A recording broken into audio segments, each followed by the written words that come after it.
नमस्कार दोस्तों, स्वागत है आपका हमारे चैनल सटीक खबर पर। आज की पहली खबर आ रही है आईएनएस विक्रांत को लेके। आईएनएस विक्रांत के ट्रायल्स और इंडक्शन को लेकर कुछ खास समाचार निकल कर आ रहा है, जिसे हम आगे इस वीडियो में जानेंगे। दूसरी खबर आ रही है national security adviser Ajit Doval के एक बयान को लेके, जिससे पूरी दुनिया की मीडिया में एक तरह का हड़कंप मच गया है।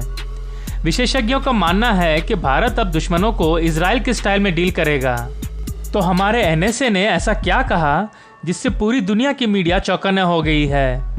और क्या रक्षा विशेषज्ञों का भारत के एनएसए की बातों का इजराइल की स्टाइल से तुलना करना सही है या नहीं, वो हम आगे इस वीडियो में जानेंगे।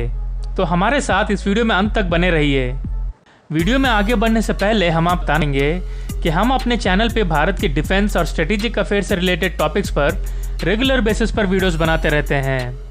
अगर आप भी इन सब्जेक्ट्स में रुचि रखते हैं तो हमारे इस चैनल को प्लीज़ सब्सक्राइब करें और बेल आइकन को प्रेस करना ना भूलें, ताकि हमारे हर नए वीडियो की नोटिफिकेशन आपको मिलती रहे। तो चलिए शुरू करते हैं आज का वीडियो। रिसेंटली इंडियन एक्सप्रेस में आई एक रिपोर्ट में जहां वे एक सी प्लेन के बारे में बता रहे थे, तो ठीक उसके पीछे भारत की पहली और पूरी तरह से स्वदेशी तौर पर बन रही एयरक्राफ्ट कैरियर आईएनएस विक्रांत के भी कुछ इमेजेस निकल के आए हैं। मीडिया में आई कुछ रिपोर्ट्स के अनुसार भारत की इस पहली स्वदेशी एयरक्राफ्ट कैरियर के बेसिन ट्रायल्स को इसी महीने शुरू कर दिया जाएगा। बेसिन ट्रायल्स को पहले सितंबर में शेड्यूल किया गया था, पर इतने में चाइनीज रायता फैलने की वजह से इसे इस महीने किया जाएगा। इस शिप के हार्बर ट्रायल्स को कोचीन में अगस्त में ही कंप्लीट कर लिया गया था और इसके सी ट्रायल्स को दिसंबर में शुरू करने की उम्मीद की जा रही है। दिसंबर में फाइनल ट्रायल्स के बाद इसे इंडियन नेवी को सौंप दिया जाएगा, जिसे आगे चलकर इंडियन नेवी द्वारा इसके ऑपरेशनल ट्रायल्स के बाद 2021 के अंत तक इसे इंडियन नेवी में इंडक्ट कर लिया जाएगा। आईएनएस विक्रांत के लिए विशाखापट्टनम मेन बेस तय किया गया है, और जो कि विशाखापट्टनम के बेस में इसके डॉकिंग संबंधी काम अभी भी पूरे नहीं हुए हैं, तो इसे तब तक डॉक करने के लिए चेन्नई के पास काटुपल्ली में एलएनटी के शिपयार्ड में 260 मीटर के बर्थ को लीज पे लिया जाएगा।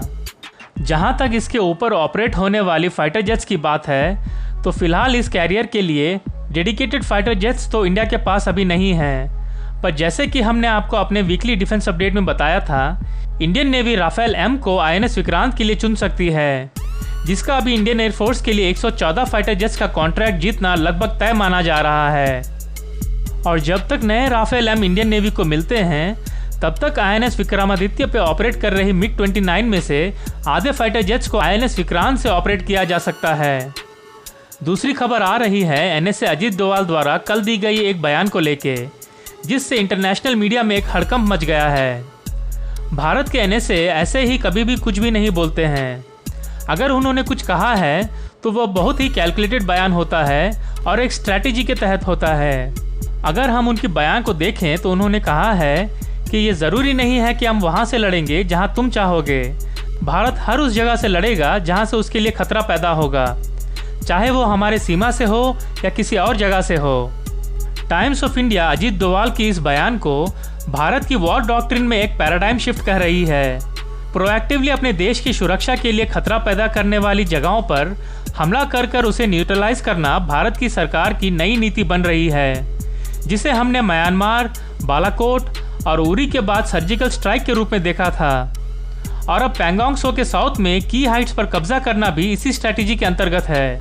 भारत का हमेशा से ये सिद्धांत रहा है कि वो पहले किसी पे भी वॉर नहीं करेगा, और उसके न्यूक्लियर डॉक्ट्रिन की बात करें तो भारत हमेशा पहले न्यूक्लियर वेपन्स इस्तेमाल नहीं करने की बात करता रहा है। पर अभी की सरकार इस सिद्धांत को बदलते हुए थोड़ी आक्रामक रूप लेते हुए नजर आ रही है, जो कि हमारे पड़ोसियों के हिसाब से सही भी है। अगर हम अपने रक्षा मंत्री राजनाथ सिंह द्वारा इस साल के जून महीने में दी गई एक बयान को देखें, तो उन्होंने कहा है कि भारत अपना न्यूक्लियर वेपन्स के नो फर्स्ट यूज़ के सिद्धांत को कभी भी बदल सकता है।